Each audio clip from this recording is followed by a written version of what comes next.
Hello students, welcome to my YouTube channel Professor Ravindra Gaikwad edge coaching classes wash.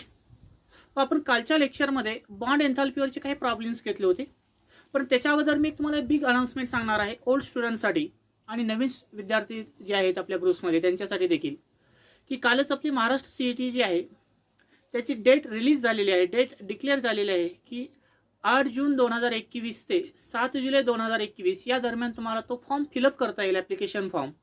त्याच्यानंतर तुमचे correction असतील, त्यानंतर तुम्हाला आयडेंटिटी कार्ड भेटेल आणि तुमचे सेंटर फिक्स होतील आणि साधारण 15 जुलैच्या आसपास तुमची एक्झाम होईल आणि जुलै एंडिंगला तुमचा रिझल्ट लागून ऑगस्टमध्ये तुम्ही ॲडमिशन घेऊ शकता. तर अशा तऱ्हेने त्याचं शेड्यूल केलेलं आहे आपलं. तर त्यासाठी तुम्ही त्याचा व्यवस्थित अभ्यास करा. जे ओल्ड स्टुडंट असतील त्यांनी क्वेश्चन बँक जी असणार आहे तुमची ते सॉल्व्ह करण्याचा प्रयत्न करा.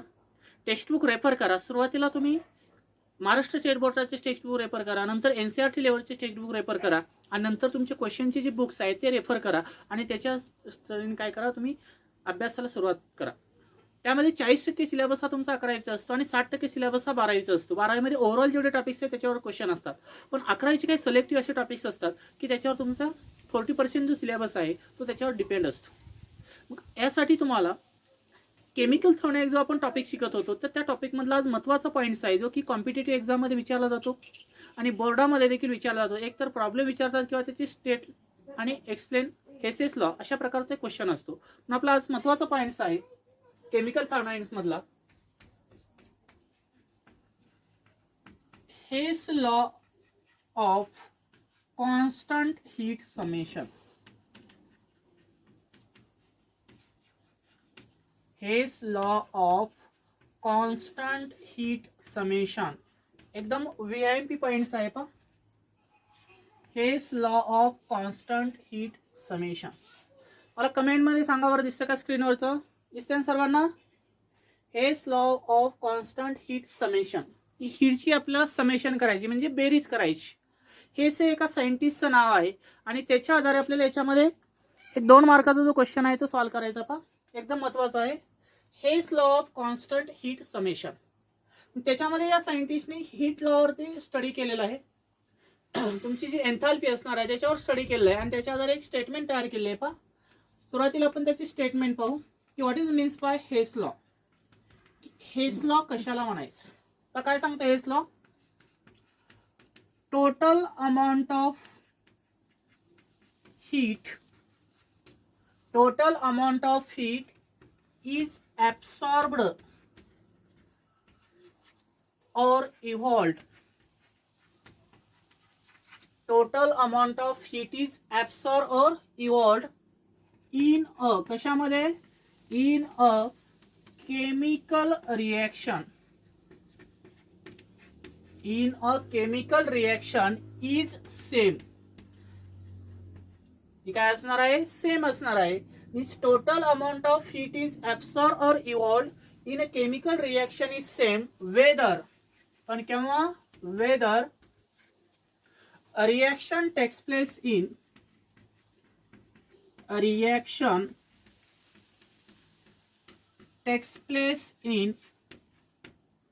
single step. Reaction takes place in single step म्हणजे एका स्टेप मध्ये होत असेल किंवा और इन मल्टिपल स्टेप. ती रिएक्शन तुमची सिंगल स्टेप मध्ये होत असेल किंवा मल्टिपल स्टेप मध्ये होत असेल, पण त्याच्यामध्ये जी हीट एनर्जी ऍब्सॉर्ब किंवा इव्हॉल्व होणार आहे ती काय असणार आहे? सेम असणार आहे. हा या लॉचा मिनिंग होतो पा. The total amount of heat is absorb or evolve in a chemical reaction is same whether reaction takes place in single step or in multiple step or number of step. की दिलेली chemical reaction ही single step मध्ये proceed होत असेल किंवा multiple step मध्ये असेल म्हणजे 2 किंवा 2 पेक्षा जास्त स्टेप मध्ये असेल, त्याच्यामध्ये जी हीट एनर्जी ऍब्सॉर्ब होणार आहे की इव्हॉल्व होणार आहे ती मल्टिपल स्टेप आणि सिंगल स्टेपची जी एनर्जी असणार आहे ती काय असते? सेम असते. असं हेसेस या सायंटिस्ट सांगितले म्हणून त्या लॉला आपण काय म्हणतो? Hess law of constant heat summation. लक्षात आलं मिनिंग?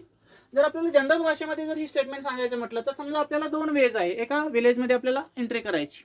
त्या विलेजमध्ये एंट्री करत असताना आपण 2 मार्गाने एंट्री करणार आहोत. दोन्ही डिस्टन्स हे सेम आहे पण दोघांचे पाथ काय असणार आहेत? डिफरंट असणार आहेत.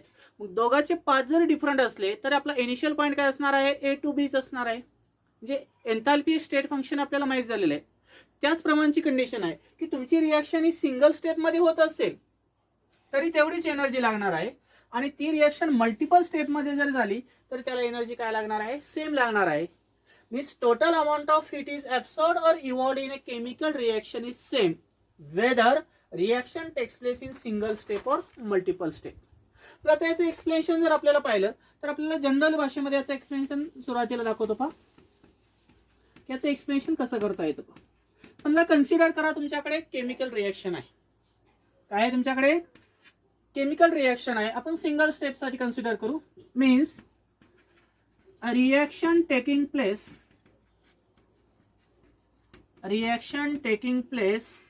In single step. एक रिॲक्शन आपण कन्सिडर केलेली आहे आणि ती रिॲक्शन सिंगल स्टेपसाठी आपण कन्सिडर केली. सिंगल स्टेपसाठी जर आपण रिॲक्शन कन्सिडर केली तर माझा इनिशियलचा पॉईंट आहे ए म्हणजे रिॲक्टंट, आणि त्याचं मी डायरेक्ट कन्व्हर्जन प्रोडक्टमध्ये केलं D. Means reactant A is directly converted in to D. म्हणजे एचं कन्व्हर्जन आपण डी मध्ये केलं. म्हणजे रिॲक्टंटचं कन्व्हर्जन प्रोडक्टमध्ये करत असताना आपण ही रिॲक्शन सिंगल स्टेपमध्ये प्रोसीड केली. But this reaction are also taking place in multiple step. पण तीच रिॲक्शन जर पाहिली तर आपल्याला मल्टिपल स्टेपमध्ये प्रोसीड झालेली दिसते. Means reaction taking place in multiple step. पण तीच रिॲक्शन जर आपण एकापेक्षा जास्त स्टेपमध्ये जर पाहिलं तर काय होतं पहा. मग आता ए पासून डी पर्यंत आपण मूव्ह झालं म्हणजे याची एन्थाल्पी ऑफ रिॲक्शन जर आपण कम्पेअर केली तर ती असेल minus capital Q kilo joule. त्याला काहीतरी हीट एनर्जी लागणार आहे आणि ती काय असणार आहे तुमची सिंगल स्टेपसाठी, delta R H not is equal to minus Q kilojoule मध्ये असेल. पण तीच रिॲक्शन आपण मल्टिपल स्टेपमध्ये कन्सिडर केली. मल्टिपल स्टेपमध्ये रिॲक्शन कन्सिडर करत असताना काय येतो पहा. समजा आपला ए रिॲक्टंट आहे, त्याचं कन्व्हर्जन आपण फर्स्टली बी रिॲक्टंट मध्ये करू. याच्यासाठी लागणारी जी डेल्टा आर एच ची व्हॅल्यू असणार आहे, याच्यासाठी लागणारी डेल्टा आर एच ची व्हॅल्यू जर पाहिली फर्स्ट स्टेपची म्हणजे काय येईल, delta R H not minus Q one kilo joule असेल. बरोबर. नंतर काय होईल पहा, सेकंड स्टेपमध्ये जर पाहिलं तर B is converted into C. बीचं कन्व्हर्टेड नंतर आपण कशामध्ये केलं, सी मध्ये केलं. त्यावेळेस इथं काय होईल, delta R H two minus Q two kilo joule. म्हणजे सेकंड स्टेपसाठी किती एनर्जी लागली, क्यू टू एवढी लागली. वरचं थोडंसं रब करतो पहा मी.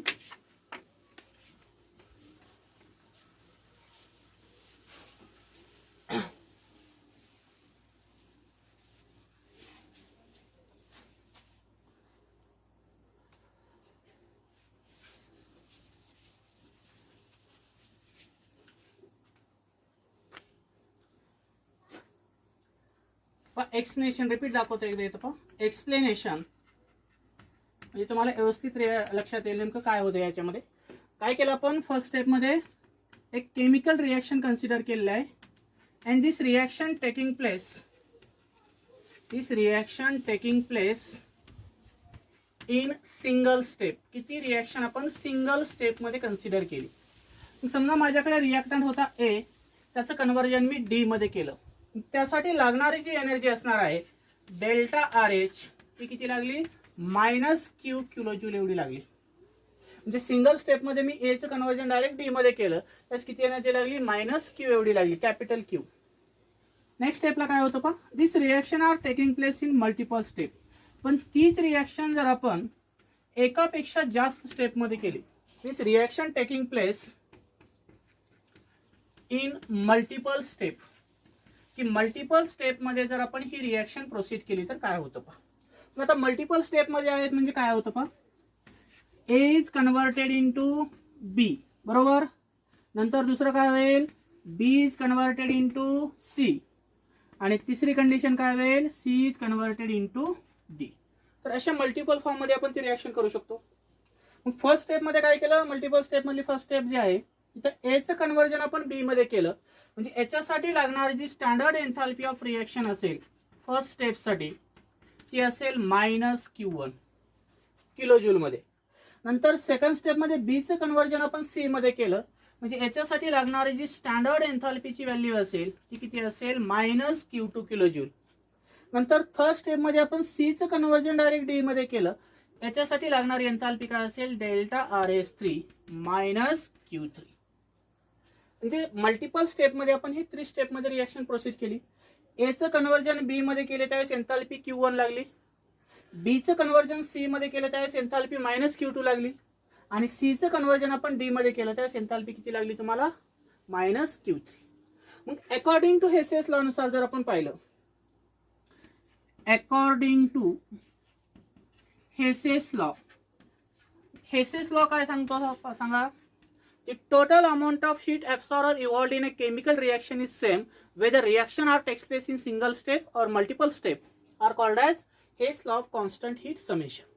मग आता ही सिंगल स्टेपची रिॲक्शन आहे आणि मल्टिपल स्टेपची. मग काय होईल, सिंगल स्टेप जर आपण कन्सिडर केली तर अकॉर्डिंग टू हेसेस लॉ नुसार ΔRH0 इज इक्वल टू म्हणजे सिंगल स्टेपची एन्थाल्पी, त्यानंतर मल्टिपल स्टेपची काय आहे ΔRH10 प्लस सेकंड स्टेपची ΔRH20 प्लस थर्ड स्टेपची काय असेल ΔRH30. Means according to Hess's law single स्टेपची घेतली आणि मल्टिपल स्टेपची बेरीज केली. मग याची व्हॅल्यू टाकून घ्यायचं, काय होईल ΔRH म्हणजे काय आहे -Q, ΔRH10 म्हणजे काय आहे -Q आहे बरोबर, प्लस ΔRH2 म्हणजे काय आहे -Q2 आहे ब्रॅकेटमध्ये घ्या, आणि ΔRH3 म्हणजे काय आहे तुमचा -Q3 आहे. इथं आपण दोघांची व्हॅल्यू टाकून घेतली. पण नेक्स्ट स्टेपला काय होईल, इकडे लिहितो मी थोडंसं, दिसतंय बघा. Therefore -Q is equal to, आता याचे बेरीज करून घ्या, -Q1 आणि अधिक वजा काय होईल वजा, म्हणजे काय येईल -Q1 वजा, कारण प्लस मायनस मायनस होईल, इथं काय येईल Q2, नंतर प्लस मायनस मायनस होईल, म्हणजे इथे देखील काय येईल तुमचा Q3. Therefore -Q is equal to -Q dash. जर समजा आपण इथं Q1 -Q2 -Q3 हा जर आपण Q डॅश कन्सिडर केला तर -Q इज इक्वल टू काय असणार आहे तुमचा -Q डॅश. म्हणजे टोटल हीट ॲब्सॉर्ब असेल किंवा इव्हॉल्ड असेल केमिकल रिॲक्शनची सिंगल स्टेपची किंवा मल्टिपल स्टेपची काय असणार आहे सेम असते. हे आपल्याला जनरल एक्झाम्पलच्या आधारे पाहता आलं. काय सांगितलं मी सुरुवातीला एकदा पहा, reaction takes place in single step, की कन्सिडर केली आपण रिॲक्शन सिंगल स्टेपमध्ये, त्याच्यासाठी एचं कन्व्हर्जन मी डी मध्ये केलं सिंगल स्टेपमध्ये, त्यावेळेस किती एनर्जी लागली Q एवढी कॅपिटल Q. नंतर ती रिॲक्शन आपण 3 स्टेपमध्ये पाहिली. फर्स्ट स्टेपमध्ये एचं कन्व्हर्जन बी मध्ये केलं त्यावेळेस -Q1 एवढी हीट लागली, बीचं कन्व्हर्जन सी मध्ये केलं त्यावेळेस एन्थाल्पी किती आली -Q2 आली, आणि सीचं कन्व्हर्जन डी मध्ये केलं त्यावेळेस एन्थाल्पी किती लागली -Q3. मग अकॉर्डिंग टू हेस लॉची स्टेटमेंट आपल्याला ऑलरेडी नोन आहे. काय सांगतो ΔRH0 इज इक्वल टू म्हणजे single step is equal to multiple step ΔRH10 plus ΔRH20 plus ΔRH30. त्याची व्हॅल्यू टाकून घेतली, -Q is equal to -Q1 plus -Q2 plus -Q3. याची बेरीज वजाबाकी करून घेतली आपण, काय आलं इथं -Q is equal to -Q1 -Q2 -Q3. मग -Q1 -Q2 -Q3 म्हणजेच काय -Q डॅश आहे, म्हणजेच -Q इज इक्वल टू काय आला तुमचा -Q डॅश. मग आता हेच डायग्रामच्या आधारे आपल्याला कम्पेअर करता येतं. पण कसं डायग्रामच्या आधारे लिहिणार तुम्ही, समजा तुमचा इनिशियलचा पॉईंट आहे ए, त्या एचं कन्व्हर्जन आपण डी मध्ये केलं, नंतर त्यालाच आपण मल्टिपल स्टेपमध्ये लिहू शकतो.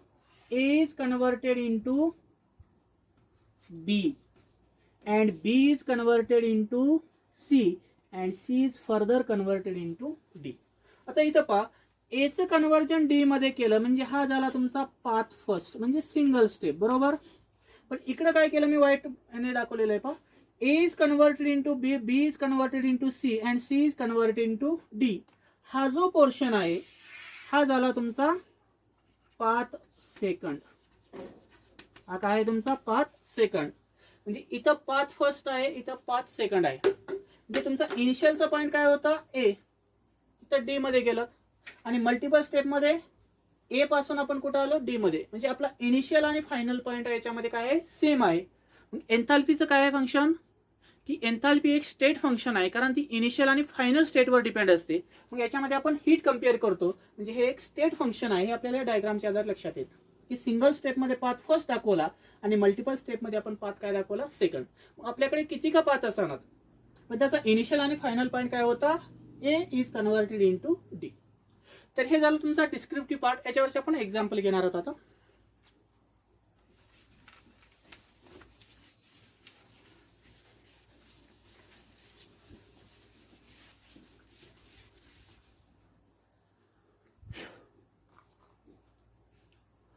तर त्याच्यामध्ये एक्झाम्पल आहे formation of ammonia in single step.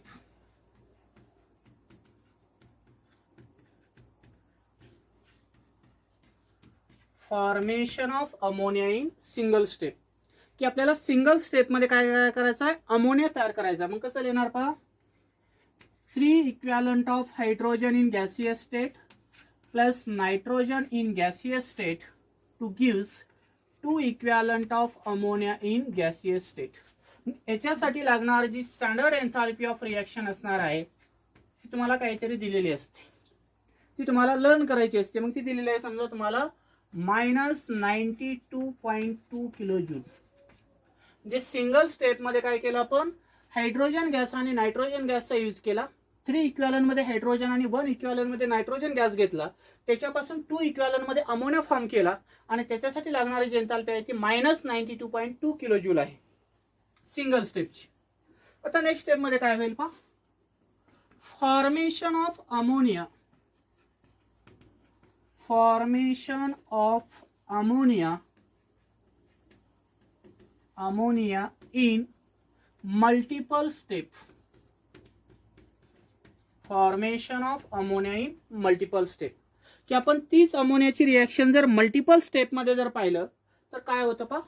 त्याच्यामध्ये स्टेप फर्स्ट आपण कन्सिडर करू. समजा तुमच्याकडे दिला 2 equivalent of hydrogen in gaseous state plus nitrogen in gaseous state. याच्यापासून काय तयार करू शकता तुम्ही, N2H4 तयार होईल पहा. काय तयार होईल, N2H4 इन गॅसियस स्टेट. आणि याची जी standard enthalpy of reaction in first step जी असणार आहे ती व्हॅल्यू तुम्हाला काहीतरी नोन असते, तर ती व्हॅल्यू आहे साधारण +95.4 किलो जूल. म्हणजे मल्टिपल स्टेप मधली फर्स्ट स्टेप काय आहे, सब स्टेप. 2 इक्विव्हॅलंट मध्ये हायड्रोजन गॅस घेतला, 1 इक्विव्हॅलंट मध्ये नायट्रोजन घेतला, त्याच्यापासून N2H4 तयार केला, त्याच्यासाठी लागणार एन्थाल्पी आहे +95.4 किलो जूल. आता सेकंड स्टेप मध्ये काय होतं पहा, step number second. Second step मध्ये जर पाहिलं तर तुम्हाला दिलेलं असेल पहिल्या स्टेपचा product N2H4 in gaseous state plus hydrogen in gaseous state. किती हायड्रोजन झाले, 4 आणि 2 6, म्हणजे काय तयार होईल, 2 equivalent of ammonia in gaseous state. म्हणजे इथं देखील आपण सेकंड स्टेप मध्ये काय केला, अमोनिया तयार केला आणि याच्यासाठी लागणारी जी एन्थाल्पीची व्हॅल्यू आहे तर ती व्हॅल्यू असते पहा ΔRH2 is equal to -187.6 kilo joule. किती आहे, -187.6 किलो जूल. म्हणजे मल्टिपल स्टेपमध्ये तुम्हाला फर्स्ट स्टेपची व्हॅल्यू आहे +95.4 किलो जूल आणि सेकंड स्टेपची व्हॅल्यू काय घेतली, -187.6 किलो जूल. आता ओव्हरऑल रिॲक्शन पहा, अकॉर्डिंग टू हेसेस लॉ नुसार काय होतं.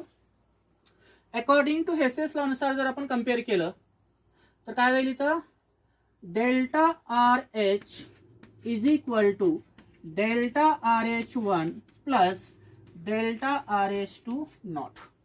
हेसेस लॉच्या आधारे आपण सिंगल स्टेप आणि मल्टिपल स्टेप घेतली. मग त्याची व्हॅल्यू टाकून द्या इथं. काय व्हॅल्यू, -92.2 इज इक्वल टू पहिल्याची काय आहे +95.4 प्लस -187.6. नेक्स्ट स्टेपला काय होईल, -92.2 इज इक्वल टू या ब्रॅकेटचे मल्टिप्लिकेशन करून घ्या, +95.4 प्लस मायनस काय होईल, -187.6. याची जर आपण वजाबाकी केली तर काय येईल, -92.2 is equal to -92.2. Kilo joule. दोन्ही कशामध्ये असेल?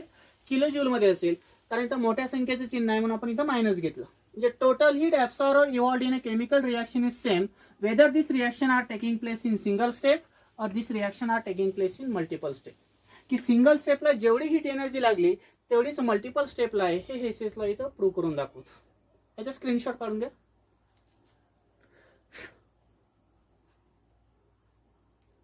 आता एक शेवटचं एक्झाम्पल घेऊ छोटंसं.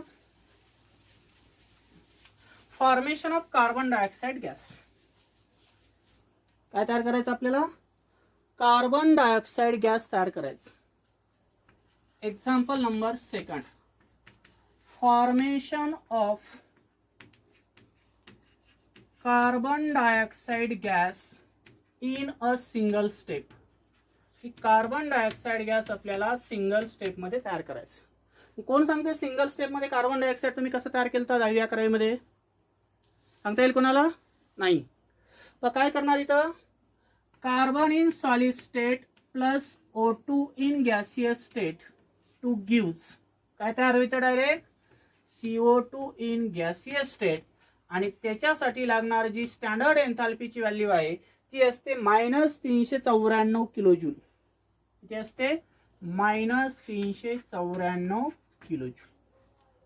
म्हणजे सॉलिड कार्बन घेतलं, ऑक्सिजन हा गॅसियस स्टेटमध्ये आहे, त्याच्यापासून कार्बन डायऑक्साइड तयार केला आणि सिंगल स्टेपसाठी एनर्जी किती लागली? -394 kilo joule. But this reaction are also proceed in multiple step. Means formation of carbon dioxide gas in a multiple step. पण तीच रिएक्शन जर आपण मल्टिपल स्टेपमध्ये जर प्रोसीड केली तर ती रिएक्शन साधारणतः 2 स्टेपमध्ये प्रोसीड होते. स्टेप नंबर फर्स्टमध्ये जर पाहिलं तर तुमच्याकडे कार्बन हा सॉलिड स्टेटमध्ये असतो आणि 1/2 O2 जर आपण गॅसियस स्टेटमध्ये घेतला, 1/2 O2 असतो म्हणजे एकच ऑक्सिजन असतो आणि काय तयार होईल? Carbon monoxide in gaseous state असं लिहितो, स्मॉल g. म्हणजे लक्षात येईल कार्बन इन सॉलिड स्टेट म्हणजे ग्राफाइट फॉर्म मध्ये असतो, प्लस 1/2 O2 म्हणजे एकच नासेंट ऑक्सिजन असतो, त्याच्यापासून कार्बन मोनॉक्साइड हा गॅसियस स्टेटमध्ये तयार होतो. आणि याच्यासाठी लागणार जी एन्थाल्पीची व्हॅल्यू आहे ती एन्थाल्पीची व्हॅल्यू असते -111 किलो जूल. -111 kilo joule. आता सेकंड स्टेप मध्ये काय होतं पहा? जो फर्स्ट स्टेपला तुमचा प्रोडक्ट फॉर्म झालाय, कोणता झालाय? Carbon monoxide gas is created with 1/2 oxygen. की त्याच कार्बन मोनॉक्साइडची रिएक्शन जर 1/2 O2 सोबत केली तर नंतर एक ऑक्सिजन ऍड होईल. इथला CO आणि इथला एक ऑक्सिजन काय तयार होईल?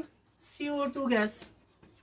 त्यास याच्यासाठी लागणारी जी व्हॅल्यू आहे ती देखील व्हॅल्यू कशामध्ये असणार आहे? मायनस फॉर्म मध्ये असेल आणि ती असते साधारण 283 किलो जूल. म्हणजे फर्स्ट स्टेपसाठी किती एनर्जी लागली? 394 किलो जूल. मल्टिपल स्टेप मधल्या फर्स्ट सब स्टेपसाठी किती एनर्जी लागली? -111 किलो जूल. आणि सेकंड सब स्टेपसाठी किती एनर्जी लागली? -283 kilo joule. But according to Hess's law, Hess's law काय सांगतो पहा? According to Hess's law delta RH not is equal to delta RH1 plus delta RH2. म्हणजे single step is equal to multiple step first and multiple step second. ह्या दोघांचे summation करायची. मग याची value टाकून द्या. काय व्हॅल्यू येईल? -394 kilo joule is equal to -111 plus -283. त्यालाच कसं लिहू शकतो? -394 is equal to minus minus plus काय होईल? मायनस होईल. इथे काय येईल? 283. पण मायनस मायनस काय होणार आहे? प्लस. मग त्याची बेरीज करून घ्या. मग काय येईल? 283 आणि 111 ची जर बेरीज केली तर 4 8 आणि 1 9 2 आणि 1 3 म्हणजे किती व्हॅल्यू आली? 394. आणि मोठ्या संख्येचं चिन्ह द्या म्हणजे काय येईल? मायनस. म्हणजे इथं काय येईल? -394 kilo joule is equal to -394 kilo joule. This total amount of heat is absorbed or evolved in a chemical reaction is same whether this reaction are taking place in single step or multiple step. It is proved that the scientist Hess की हेस या सायंटिस्टने या 2 एक्झाम्पलच्या आधारे prove करून दाखवलं की first स्टेपसाठी आणि multiple स्टेपसाठी लागणारी energy काय असते? सेम असते. तर उद्याच्या लेक्चरमध्ये आपण प्रॉब्लेम घेऊ. थांबू इथं. थँक्यू.